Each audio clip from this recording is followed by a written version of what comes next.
Assalamualaikum warahmatullahi wabarakatuh. Agan-agan yang ganteng-ganteng, yang cantik-cantik kan.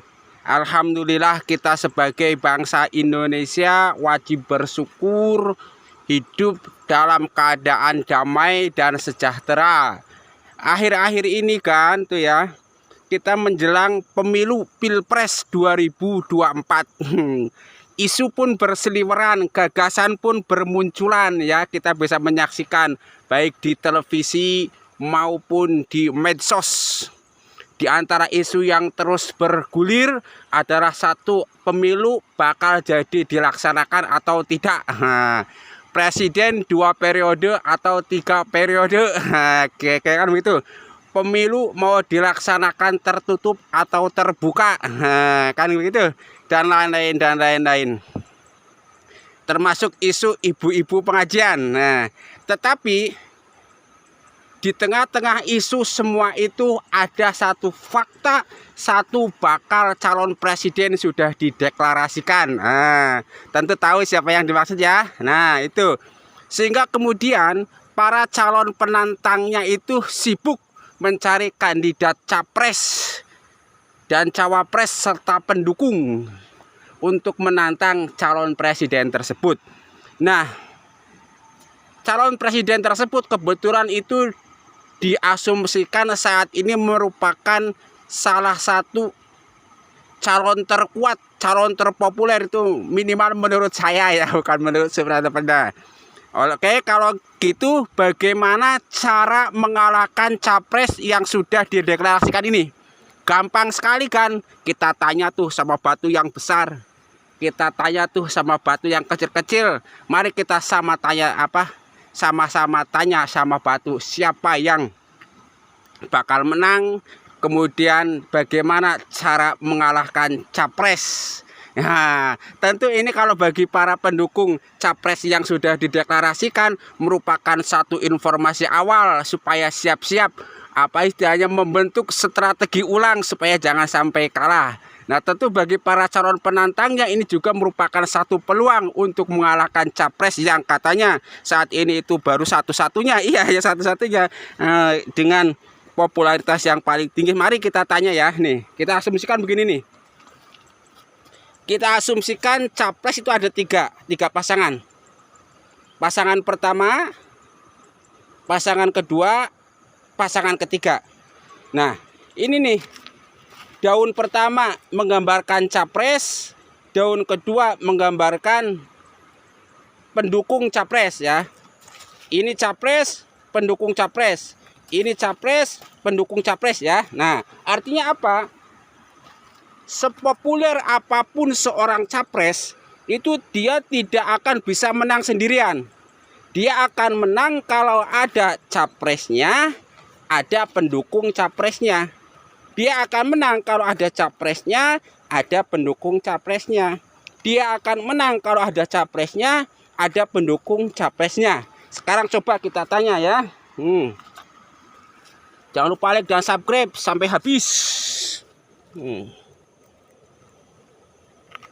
Nah, mudah-mudahan ini juga menjadi salah satu pertimbangan nanti ya, ketika agan-agan yang ganteng-ganteng, yang cantik-cantik itu mau memilih seorang capres.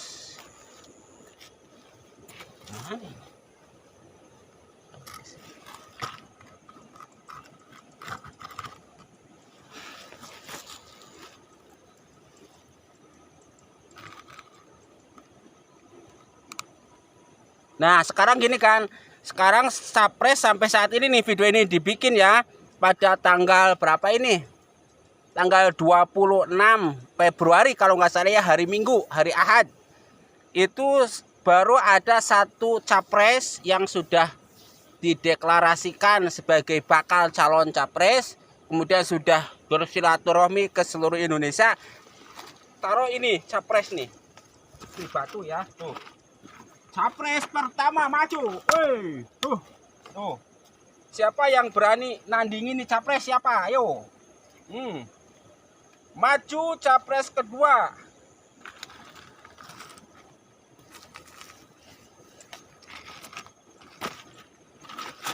Ya, capres kedua kecil kan. Nah, ini bandingkan ya.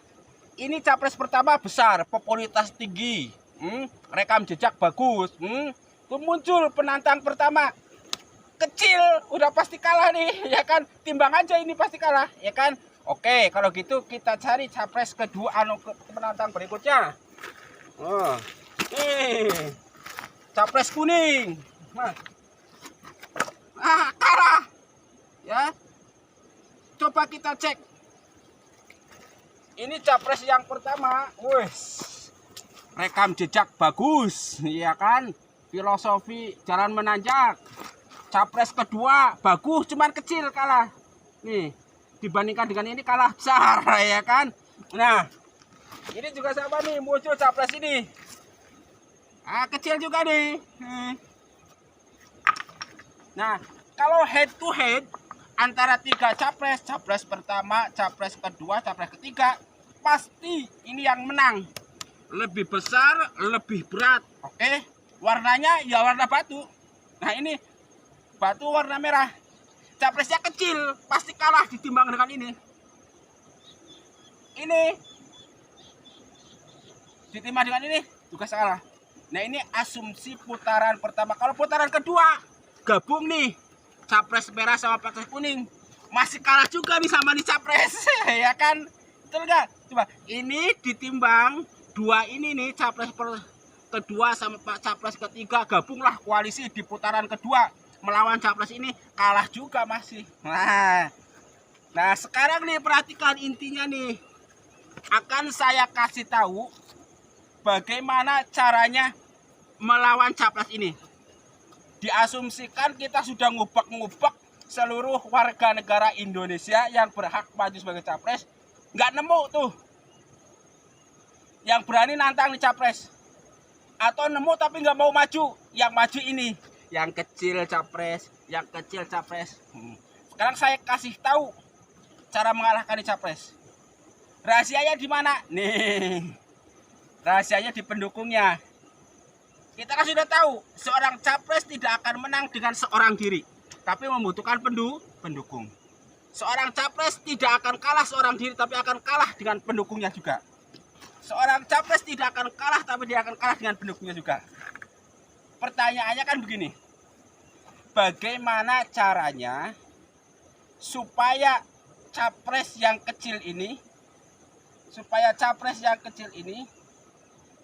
itu bisa menang? Nah, ini rahasianya.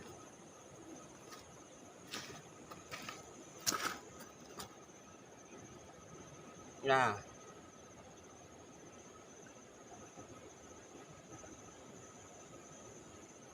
rahasianya nih, maka rahasianya terletak pada pendukungnya. Maka rahasianya terletak pada pendukungnya nih. Contoh nih, maka sesungguhnya kemenangan ketiga capres ini sangat ditentukan oleh pendukungnya. Seberapa besar batu yang akan mengisi 3 tempat kosong itu, pendukung kosong.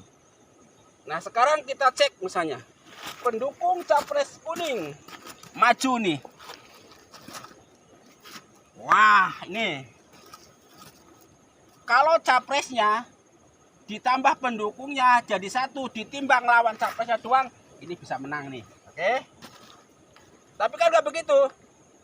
Capres itu juga punya pendukung. Mana pendukungnya?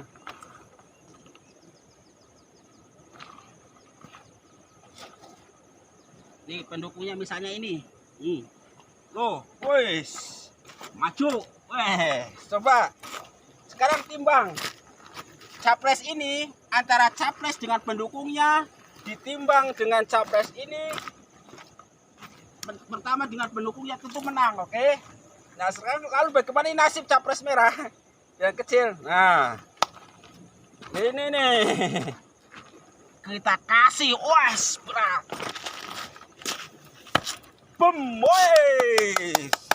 tepuk tangan. Jadi yang menang mana sekarang akhir ini capres dengan popularitas paling tinggi, tapi bisa dikalahkan oleh capres dengan popularitas kecil, bisa dikalahkan dengan capres dengan popularitas kecil. Karena apa? Karena faktor ini, pendukungnya.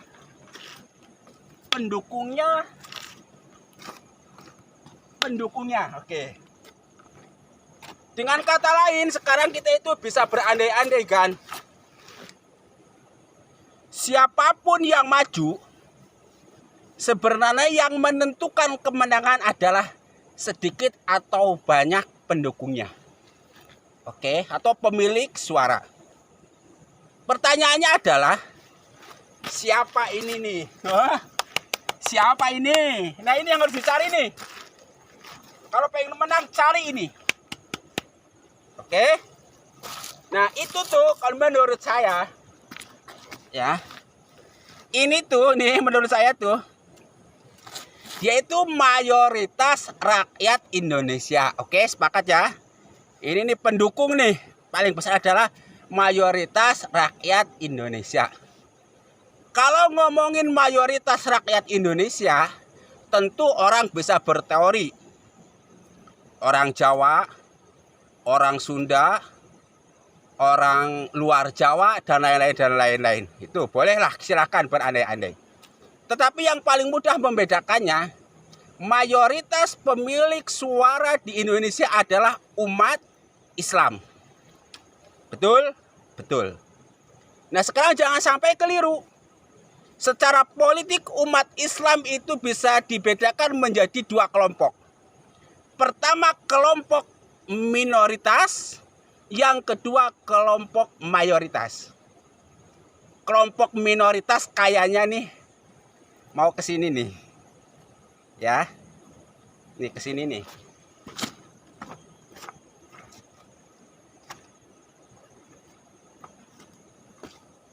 Nih. Kelompok minoritas kayaknya mau ke sini nih. Ya kan? Jadi meskipun capres ini membawa nama-nama pemilih muslim misalnya, tapi tetap terawangan saya pemilih muslim yang dimaksud adalah pemilih muslim minoritas ini. Oke. Ini juga sama. Tentu di sini juga mayoritas pemilih adalah muslim. Ini juga mayoritas pemilih muslim, mayoritas pemilih muslim, mayoritas pemilih muslim. Oke. Nah, ini. Lalu pertanyaannya, siapa mayoritas pemilih muslim itu? Kita cek. Tadi kan ada muslim minoritas secara politik, ada muslim mayoritas secara politik. Kalau muslim mayoritas secara politik, nah, kita cek berdasarkan organisasi saja.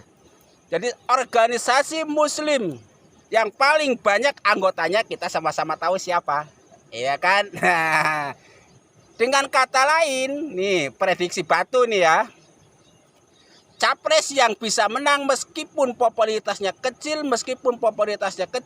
asal didukung oleh suara mayoritas muslim bisa menang. Siapa dia? Nah, sayangnya nih, organisasi pemilik mayoritas itu beberapa kali pemilu belum punya capres. Sekarang saja, dari sekian banyak capres yang muncul, itu nih organisasi mayoritas belum punya capres. Menurut setahu saya, mungkin ada tapi saya nggak tahu. Kan kira-kira begitu. Ya kan, punyanya capres lagi. Coba ini tawar. Saya hanya akan mendukung jika nih suara mayoritas ini ada wakil sebagai capres. Iya.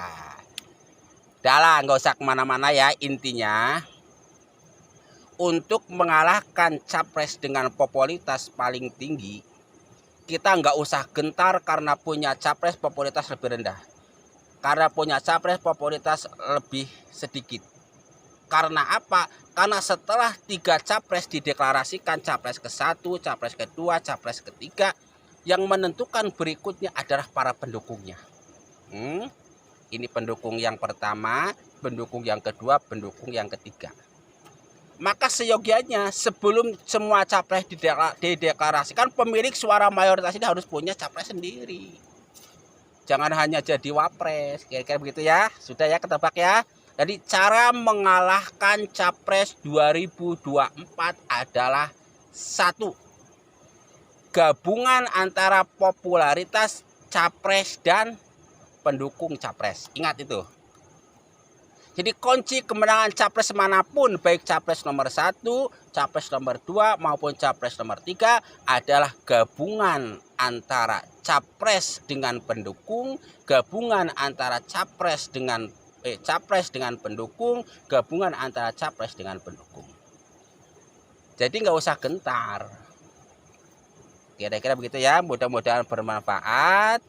Jangan lupa like, subscribe, dan komen. Kalau ada salah-salah kata mohon dimaafkan. Semata-mata hanya ikut meramaikan pesta demokrasi di Indonesia. Oh iya, sebagai rakyat kecil, sebagai rakyat yang melihat batu, tentu kita juga punya pendapat, punya pilihan, punya cara. Kayak gitu ya.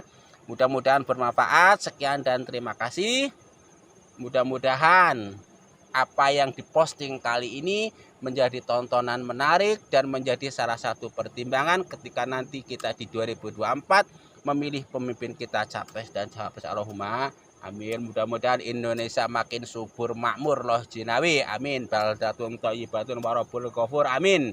Rabbana taqabbal minna innaka antas samiul alim wa tub alaina innaka antat tawwabur rahim. Subhanakallahumma wa bihamdika asyhadu an la ilaha illa anta astaghfiruka wa atubu ilaik.